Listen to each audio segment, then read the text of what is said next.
स्वागत है जितेश जी, वक्तव्य प्रस्तुत कीजिए। मंगलाचरण से प्रारंभ करते हुए अस्मद् गुरुभ्यो नमः। अस्मत् परम गुरुभ्यो नमः। अस्मत् सर्व गुरुभ्यो नमः।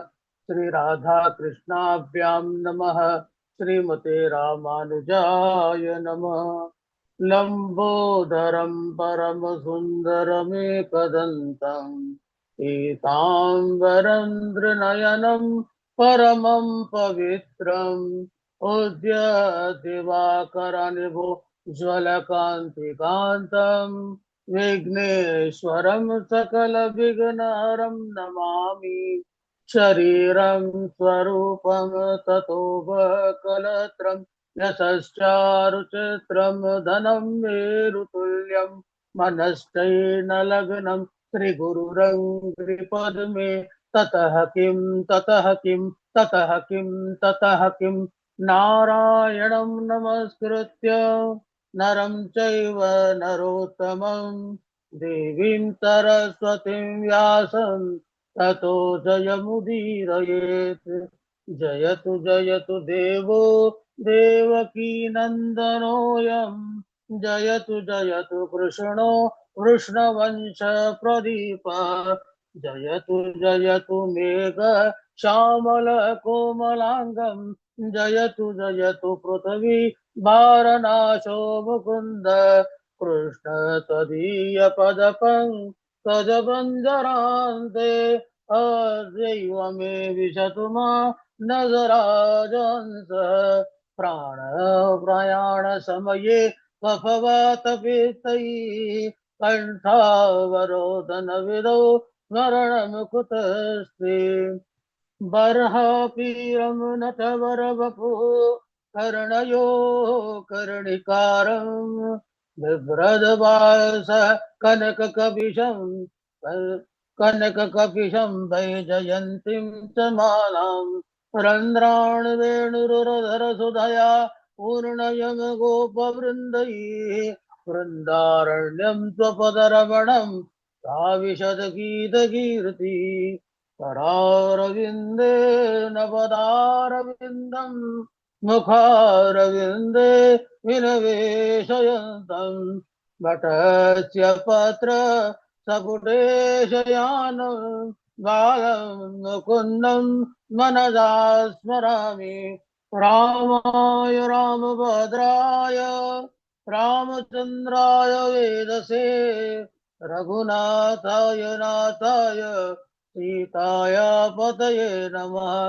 अञ्जनानन्दनं वीरं जानकी शोकनाशनं कपीशमक्षहन्तारं वन्दे लङ्काभयङ्करं मूकं करोति वाचालं पङ्गुं लङ्घयते गिरिं यत्कृपादमं वन्दे परमानन्दमाधवम्। भक्त भक्ति भगवंत गुरु चतुर्नाम वपु एक। इनके पद वंदन किए नासत विघ्न अनेक। बोलिए कृष्ण कन्हैया लाल की जय। बाके बिहारी लाल की जय। श्रीमद् भागवत महापुराण की जय। श्री सुखदेव जी भगवान की जय। अनंत कोटि ब्रह्मांड नायक अचिंत्य कल्याण गुणगण निधान सर्वेश्वर सर्वाधिपति अकारण करुणा वरुणालय अकारण करुणा कारक सकल जन्य कल्य चापहारक पर ब्रह्म अनंत कोटि कंधर्प दलन जटियान निर्गुण निराकार सगुण साकार करुणैक सिंधु जगदैक बंधु सच्चिदानंद भगवान नंद नंदन यशोदा नंदन ब्रज नंदन वृंदावनेश्वर एवं उनकी आह्लादनी शक्ति वृषभानु नंदनी वृंदावनेश्वरी राधा रमण दादा हरण भगवान श्री कृष्ण एवं राधा रानी जी की युगल चरणार बिंदु में दास का प्रणाम। समुपस्थित भगवत भक्त भागवत कथा अनुरागी सज्जनों भक्ति में मातृ शक्ति भगनी मानव बड़े उत्तम सुयोग से भगवान श्री कृष्ण की कृपा द्वारा हम राम जी से प्रशिक्षण केंद्र से श्रीमद् भागवत महापारायण की तैयारी करते हुए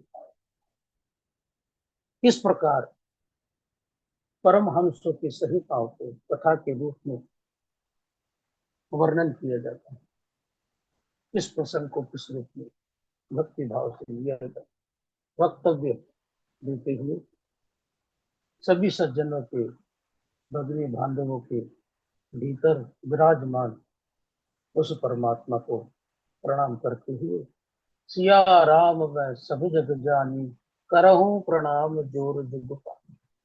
आइए कथा से पूर्व संकीर्तन करते हैं। राधे कृष्ण कृष्ण कृष्ण राधे राधे राधे श्याम श्याम श्याम राधे राधे राधे कृष्ण कृष्ण कृष्ण राधे राधे राधे श्याम श्याम श्याम राधे राधे राधे कृष्ण कृष्ण कृष्ण राधे राधे राधे श्याम श्याम राधे राधे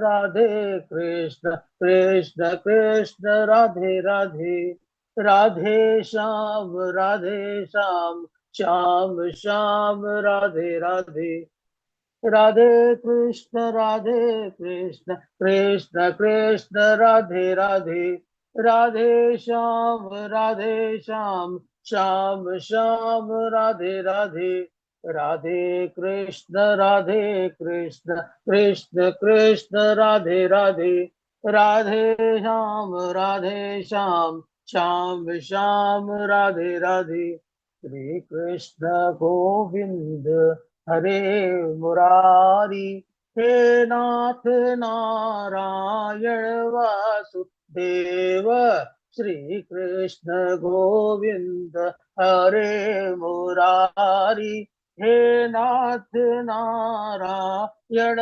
वासुदेव हे नाथ नारायण वासुदेव हे नाथ नारायण वासुदेव हे नाथ नारायण वासुदेव श्री कृष्ण गोविंद हरे मुरारी हे नाथ नारायण वासुदेव। बोले कृष्ण कन्हैया लाल की जय। जय श्री राधे जय श्री राधे जय श्री राधे। कथा से पूर्व अब अपने भागवत गुरु को प्रणाम करते हुए आध्यात्म गुरु को प्रणाम करते हुए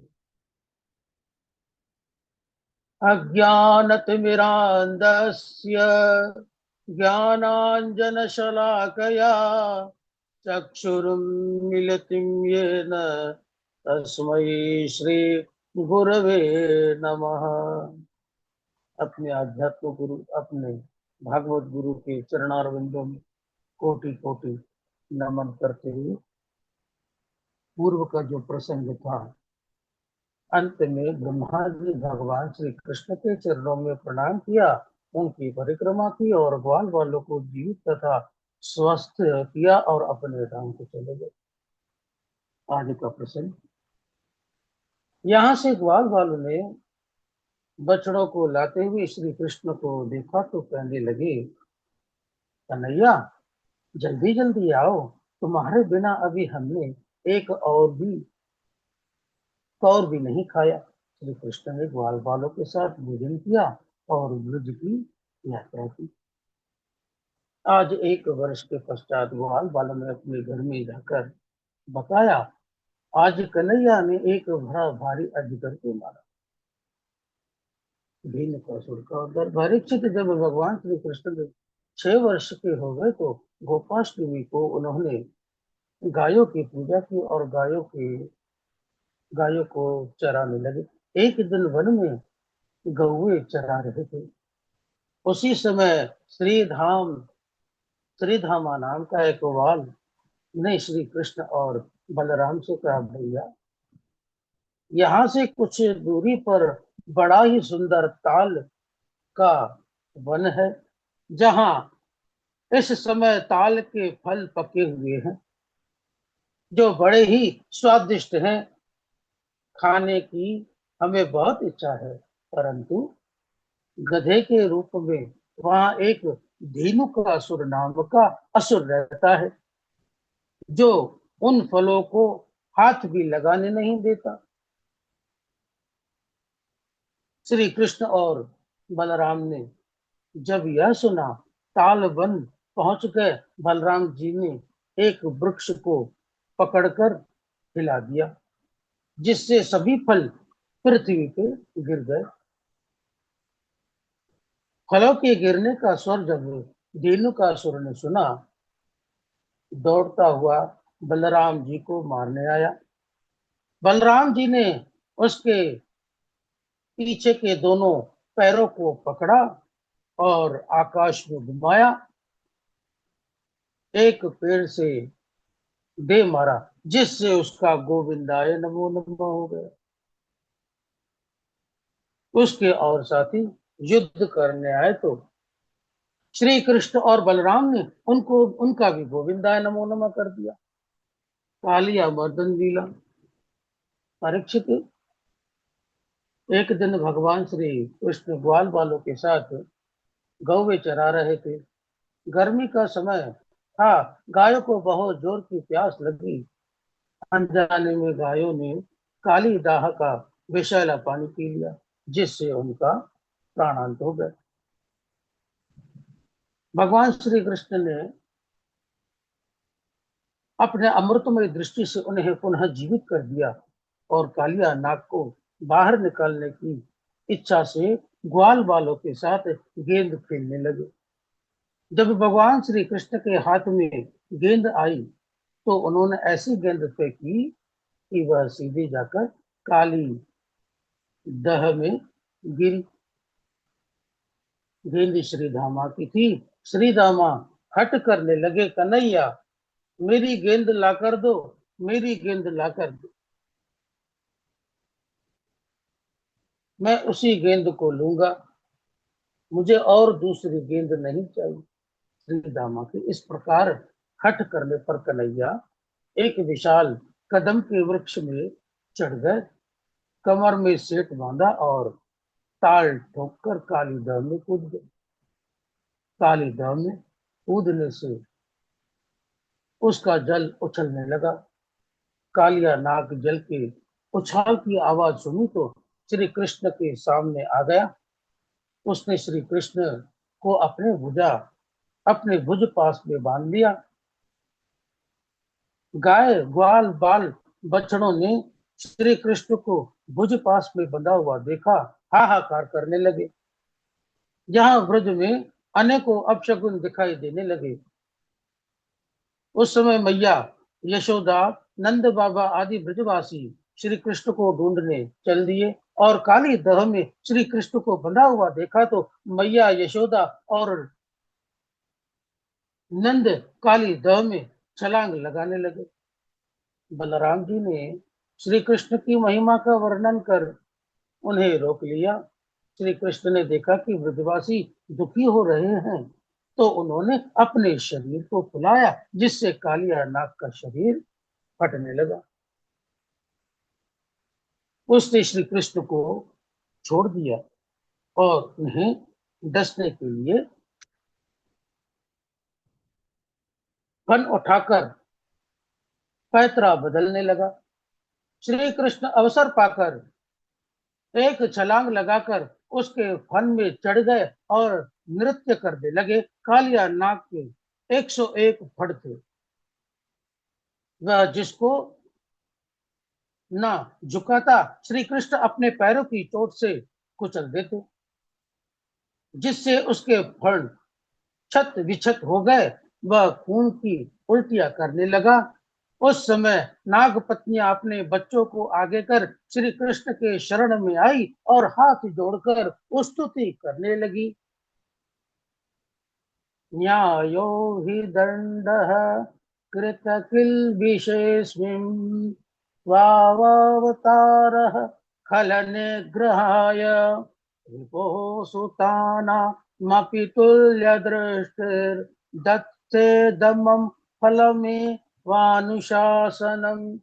प्रभु, आपका अवतार दुष्टों को दंड देने के लिए हुआ है। आपने जो इस अपराधी को दंड दिया है वह सर्वथा उचित है। आपकी दृष्टि में शत्रु और मित्र दोनों बराबर हैं। प्रभु, अब यह मरने वाला है, इसीलिए इसे प्राणदान दे दीजिए। जब इस प्रकार भगवान श्री कृष्ण ने कालिया नाग को छोड़ दिया, जब कालिया नाग को होश आया तो उसने भगवान श्री कृष्ण से कहा, वयं खला सहोत्पत्त्या तामसा दीर्घमन्यवाः स्वभावो दुस्तेजो नाथ लोकानां यदसद्ग्रह। प्रभु, से ही दुष्ट और तमो गुण स्वभाव में है।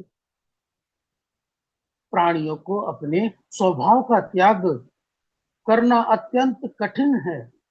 प्रभु, इस जगत की सृष्टि आपने की है। इस जगत में नागों की उत्पत्ति आपने की है और आपकी ही और आपने ही क्रोधी स्वभाव का हमें बनाया है। इसमें मेरी क्या गलती है प्रभु? भगवान ने कहा, कालिया, अब तुम अपने परिवार के साथ काली दह को छोड़कर रमणक द्वीप में जा।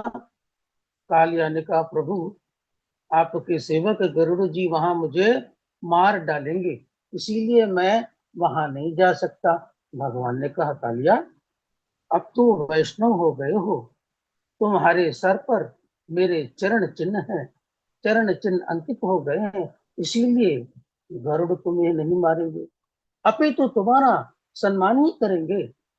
राजा परीक्षित पूछते हैं, गुरुदेव, कालिया नाग इस कारण से रमण द्वीप को छोड़कर काली देह में आ गया था और उसने गरुड़ जी का कौन सा अपराध किया था? श्री सुखदेव जी कहते हैं, परीक्षित, जब गरुड़ जी ने अनेकों नागों का संहार कर रहे थे तो सभी सर्प ब्रह्मा जी के शरण में आए। ब्रह्मा जी ने नियम बताया कि प्रत्येक अमावस्या को सभी सर्प के परिवार वाले बारी बारी से गरुड़ जी को एक सर्प की बलि देंगे। जब कालिया नाग की बारी आई तो उसने बलि से मना कर दिया। अन्य सर्पों ने जब बलि की व्यवस्था की तो कालिया नाग ने उसे भी खा गया। यह बात जब गरुड़ जी को पता चली, उन्होंने कालिया नाग पर आक्रमण किया, जिससे कालिया नाग वहां से भागा। उसे यह मालूम हुआ कि गरुड़ जी काली देह में नहीं जाते, तो वह वहां छिपकर रहने लगा। गरुड़ जी पहले जब सौभेरी ऋषि के आश्रम के निकट काली दह में जाते तो वहां अनेकों मछलियों को खाते। तो मछलियों ने सौभेरी ऋषि से प्रार्थना की, तो सौभेरी ऋषि ने श्राप दे दिया कि गरुड़ जी यहाँ आओगे तो आपका प्राणांत हो जाएगा। इसीलिए गरुड़ जी काली दह में नहीं आते। आज कालिया नाग ने भगवान श्री कृष्ण को बहुमूल्य मणि और राशि प्रदान की और फिर रमण द्वीप की यात्रा की। यहाँ पर ब्रजवासियों ने श्री कृष्ण को सकुशल देखा तो प्रसन्न हो गए। रात्रि बहुत हो गई थी, इसीलिए सभी वहीं सो गए। रात्रि में वन में आग लग गई। उसे देख सभी ने भगवान श्री कृष्ण की शरण ग्रहण की। भगवान श्री कृष्ण सभी के देखते अग्नि का पान कर गए और ब्रजवासियों को इस प्रकार अग्नि से रक्षा की। बोलिए कालिया मर्दन भगवान की जय। प्रलंबासुर का उद्धार। सुखदेव जी कहते हैं, परीक्षित, एक दिन भगवान श्री कृष्ण और बलराम ग्वाल बालों के साथ वन में आ गए। वन में गाय चराते हुए खेल रहे थे। उसी समय एक प्रलंबासुर नाम का दैत्य ग्वाल बालों का वेश धरकर वहां आ गया। भगवान श्री कृष्ण उसे देखते ही समझ गए। उसे मारने की इच्छा से दो टोली में बट गए। एक तरफ श्री कृष्ण हो गए, दूसरी तरफ बलराम जी हो गए। प्रलंबासुर श्री कृष्ण की टोली में मिल गए। खेल में जो हार जाता वो घोड़ा बनता और जीतने वाले को अपनी पीठ में बिठाकर ले जाता। अनेकों बार श्री कृष्ण विजयी हुए, परंतु जब एक बार श्री कृष्ण हार गए तो श्री कृष्ण ने श्री धामा को अपने पीठ पे बिठला। प्रलंबासुर ने बलराम को बिठाया। प्रलंबासुर जब नियत स्थान से आगे बढ़ गया तो प्रलंबासुर जी ने रुकने को कहा तो वह दैत्य के रूप में प्रकट हो गया और बलराम जी को हर के ले जाने लगा। बलराम जी ने एक मुट्ठी का प्रहार किया जिससे उसके गोविंदाय नमो नमः हो गए। जब भगवान श्री कृष्ण ग्वाल बालों के साथ खेल रहे थे, उसी समय सभी गाय हरी हरी घास के लोभ में एक वन से दूसरे वन में होते हुए सरकंडों के वन में पहुंच गई। गर्मी का समय, वन में आग लग गई। गाय जोर जोर से चिल्लाने लगी। उस समय भगवान श्री कृष्ण ने ग्वाल बालों के नेत्र बंद कराए और अग्नि का पान कर गायों की रक्षा की।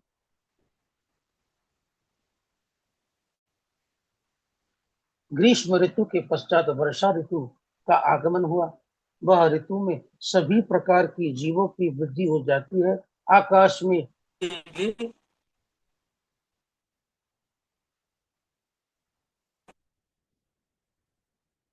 आकाश में नीले नीले काले काले बादल आ जाते हैं। बिजली बारंबार चमकने लगती है। सूर्य चंद्रमा और तारे छिप जाते हैं। सूर्य रूपी राजा ने जो पृथ्वी रूपी प्रजा से जो 8 महीने कर के रूप में जल लिया था, अब समय आने पर वे उसे अपनी किरणों से बांटने लगे। यहाँ जो श्लोक दिए हैं स्वामी श्री तुलसीदास जी ने रामचरित्र मानस में किष्किंधा कांड में इनका अनुवादन किया है। निशीतम घन हृदयोद्विरादा जनोदम्भिन कर मिला समाज धाधुर्धुनि चाहु दिशा सोहोई वेद प्रणहि जनो भटु समुदायी शूद्र नदी भरी चली तोराई जस थोरहु धन कल उतराई बूंद आघात सहस गिरी कैसे कल के बचन संत सहज से। वर्षा ऋतु में सायंकाल घोर अंधकार में चंद्रमा और तारों का प्रकाश छुप जाता है, परंतु जुगनू चमकने लगती है। जैसे कलिकाल में सतमार्ग लुप्त हो जाता है और पाखंड मतों का प्रचार हो जाता है। चारों ओर प्रातः काल में मेंढकों की ध्वनि सुनाई देती है। जैसे प्रातः काल सज धज कर ब्राह्मण बटुक वेद का पाठ कर रहे हो। छोटी छोटी नदी नाले उमड़ उमड़ कर बहने लगते हैं। उसी उसी प्रकार जैसे थोड़ा सा धन प्राप्त कर दुष्ट पुरुष इतराने लगता है। पर्वत मूसलाधार बारिश की चोट को ऐसे सह लेते हैं जैसे संत दुष्टों के वचन को संत सह लेते हैं। बोलिए कृष्णचंद्र भगवान की जय। ठीक है, बहुत अच्छा जितेश जी। जी ऋतुओं के गुरुवर। वर्णन तक आपने बहुत बढ़िया से पूरा जी प्रश्न गुरुवर। वर्णन किया। बहुत अच्छा। और साथ में एक बार श्लोकों को और देख लेंगे, जी गुरुवर। है ना? जी गुरुवर। बहुत अच्छा। वो और सामने रख के और आपको फिर से सरल से बताऊंगा कि श्लोकों का कैसे उच्चारण मैं कर रहा हूँ गुरुवर। और अब तो कुछ बारिश वारिश हुई कि नहीं?